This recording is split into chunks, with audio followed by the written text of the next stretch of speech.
फातिमा की रानी माँ, प्रभु यीशु की माँ, आसरा तू ही है माँ।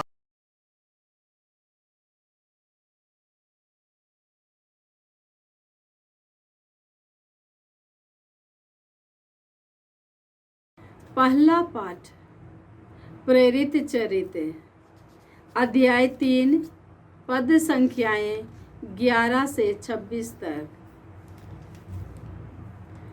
वह मनुष्य पेतरुस और योहन के साथ लगा हुआ था, इसलिए सब लोग आश्चर्यचकित होकर सुलेमान नामक मंडप में उनके पास दौड़े आए।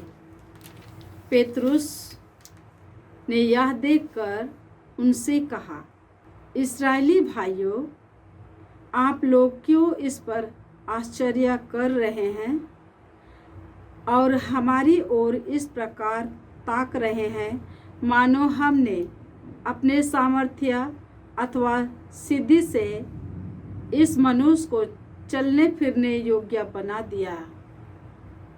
इब्राहिम, इसहाक और याकूब के ईश्वर ने, हमारे पूर्वजों के ईश्वर ने अपने सेवक यीशु को महिमान्वित किया है। आप लोगों ने उन्हें पिलातुस के हवाले कर दिया और जब पिलातुस उन्हें छोड़ देने का निर्णय कर चुका था तो आप लोगों ने उन्हें अस्वीकार कर दिया। आप लोगों ने संत तथा धर्मात्मा को अस्वीकार कर हत्यारे की रिहाई की मांग की। जीवन के अधिपति को आप लोगों ने मार डाला, किंतु ईश्वर ने उन्हें मृतकों में से जिलाया है। हम इस बात की साक्षी हैं। यीशु के नाम में विश्वास के कारण उसी नाम ने इस मनुष्य को, जिसे आप देखते और जानते हैं, बल प्रदान किया।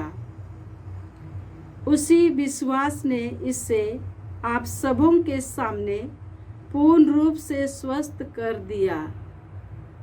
भाइयों, मैं जानता हूँ कि आप लोग और आपके शासक भी यह नहीं जानते थे कि वे क्या कर रहे हैं। ईश्वर ने इस प्रकार अपना वह कथन पूरा किया जिसके अनुसार उसके मसीह को दुख भोगना था और जिसे उसने सब नबियों के मुख से घोषित किया था। आप लोग पश्चाताप कीजिए और ईश्वर के पास लौटकर आइए, जिससे आपके पाप मिट जाए और प्रभु आपको विश्राम का समय प्रदान करें। तब वह पूर्व निर्धारित मसीह को अर्थात यीशु को आप लोगों के पास भेजेगा। यह आवश्यक है कि वह उस विश्वव्यापी पुनरुद्धार के समय तक स्वर्ग में रहें। उसके विषय में ईश्वर प्राचीन काल से अपने पवित्र नबियों के मुख से बोला है। मूसा ने तो कहा है, प्रभु ईश्वर तुम्हारे भाइयों में से तुम्हारे लिए मुझ जैसा एक नबी उत्पन्न करेगा। वह जो कुछ तुम लोगों से कहेगा तुम उस पर ध्यान देना। जो उस नबी की बात नहीं सुनेगा वह प्रजा में से निकाल दिया जाएगा। शामुएल और सभी परवर्ती नबियों ने इन दिनों की भविष्यवाणी की है। आप लोग नबियों की संतति और उस विधान के भागीदार हैं जिससे ईश्वर ने आपके पूर्वजों के लिए उस समय निर्धारित किया था। जब उसने इब्राहिम से कहा था, तुम्हारी संतति द्वारा पृथ्वी भर के वंश आशीर्वाद प्राप्त करेंगे। ईश्वर ने सबसे पहले आप लोगों के लिए अपने पुत्र को पुनर्जीवित किया और आपके पास भेजा है, जिससे वह आप लोगों में से हर एक को कुमार्ग से विमुख कर आशीर्वाद प्रदान करे। प्रभु की वाणी। ईश्वर को धन्यवाद। भजन अनुवाक्य। हे प्रभु हमारे ईश्वर, तेरा नाम समस्त पृथ्वी पर कितना महान है। हे प्रभु हमारे ईश्वर, तेरा नाम समस्त पृथ्वी पर कितना महान है। हे प्रभु हमारे ईश्वर, मनुष्य क्या है जो तू उसकी सुधि ले, आदम का पुत्र क्या है जो तू उसकी देखभाल करे। तूने उसे स्वर्गदूतों से कुछ ही कम बनाया और उसे महिमा तथा सम्मान का मुकुट पहनाया। तूने उससे अपनी सृष्टि पर अधिकार दिया। अनुवाक्य। हे प्रभु हमारे ईश्वर, तेरा नाम समस्त पृथ्वी पर कितना महान है। हे प्रभु हमारे ईश्वर, तेरा नाम समस्त पृथ्वी पर कितना महान है। तूने सब कुछ उसके पैरों तले डाल दिया। सब भेड़ बकरियों, गाय बैलों और जंगल के बनैले पशुओं को, आकाश के पक्षियों, समुद्र की मछलियों और सारे जलचरी जंतुओं को। अनुवाक्य। हे प्रभु हमारे ईश्वर, तेरा नाम समस्त पृथ्वी पर कितना महान है। हे प्रभु हमारा ईश्वर, तेरा नाम समस्त पृथ्वी पर कितना महान है। जय घोष। हालेलुया। यह प्रभु का ठहराया हुआ दिन है। हम आज प्रफुल्लित होकर आनंद मनाए। हालेलुया। प्रभु आप लोगों के साथ हो और आपकी आत्मा के संत साथ। लूकस के अनुसार प्रभु यीशु ख्रिस्त का पवित्र सुसमाचार। हे प्रभु तेरी महिमा हो। अध्याय 24 पद संख्याएं 35 से 48। शिष्यों ने भी बताया कि रास्ते में क्या क्या हुआ और कैसे उन्होंने यीशु को रोटी तोड़ते समय पहचान लिया था।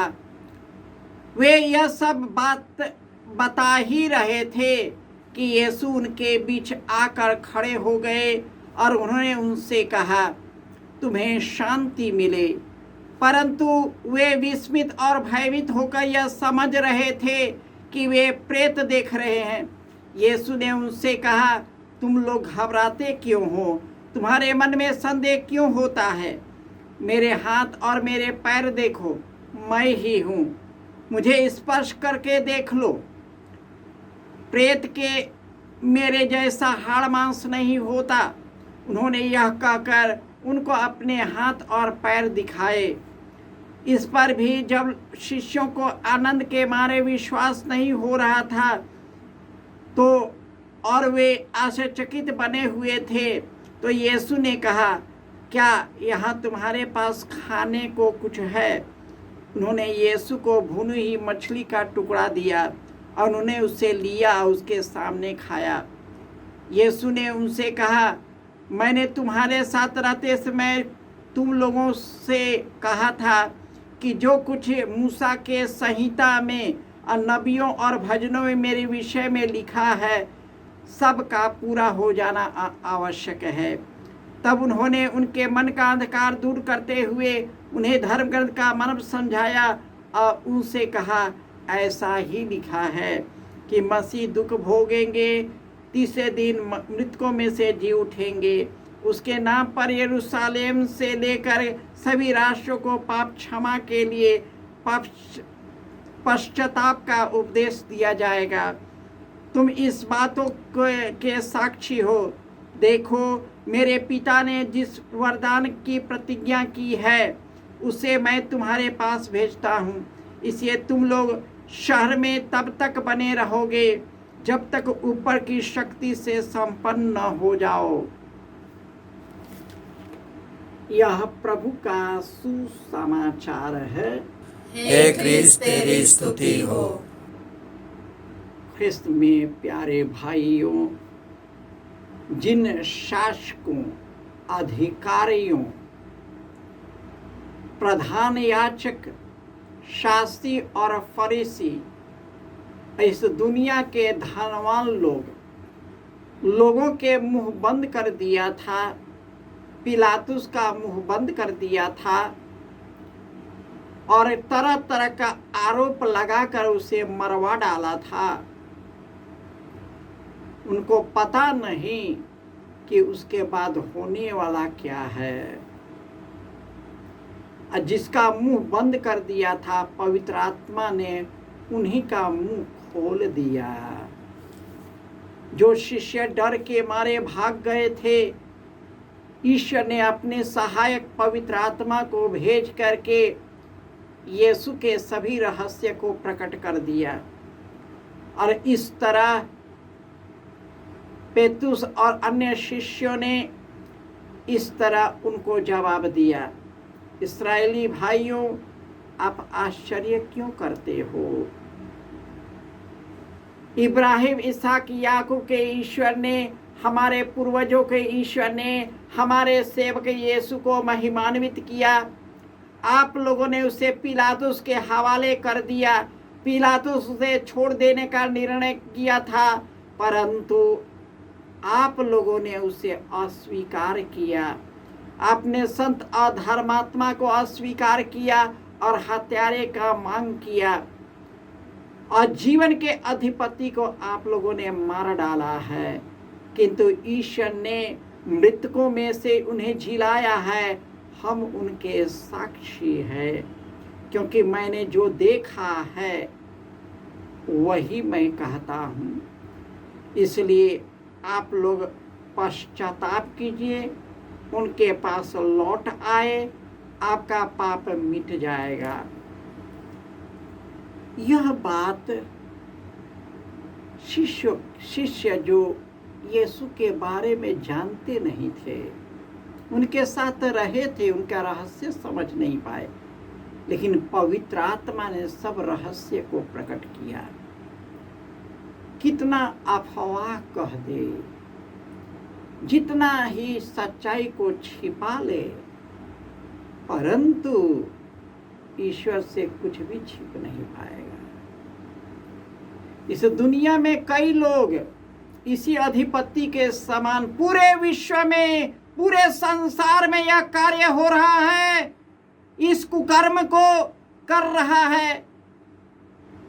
वे सोच रहे हैं कि झूठ पर झूठ, झूठ पर झूठ कह करके, मीडिया मास के द्वारा अफवाहें फैला कर करके, कई प्रकार के कुकर्मों के नीतियों को बना करके ये लोग सच्चाई छिपा नहीं पाएंगे और सच्चाई छिप नहीं पाएगा कि यीशु इस दुनिया पर विजय प्राप्त किया है, तो इस नीरे मनुष्य पर कैसे विजय नहीं प्राप्त करे। और हम लोग डरे हुए हैं। अरे भाई, मरेंगे ही, आप डर डर के जिए या डरने के पहले ही मर जाए, क्या फायदा है।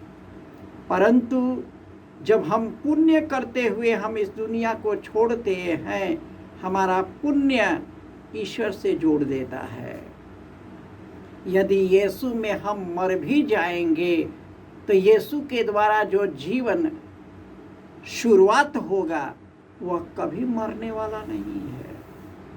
यीशु इसी दुनिया को के लिए नहीं आए, यदि आते तो इस दुनिया को दे देते। वे तो अनंत जीवन को खोज देने आया था, स्वर्गीय सुख और आनंद को लेकर आया था, बुराई और इस दुनिया के पापों पर विजय प्राप्त करने के लिए आया था।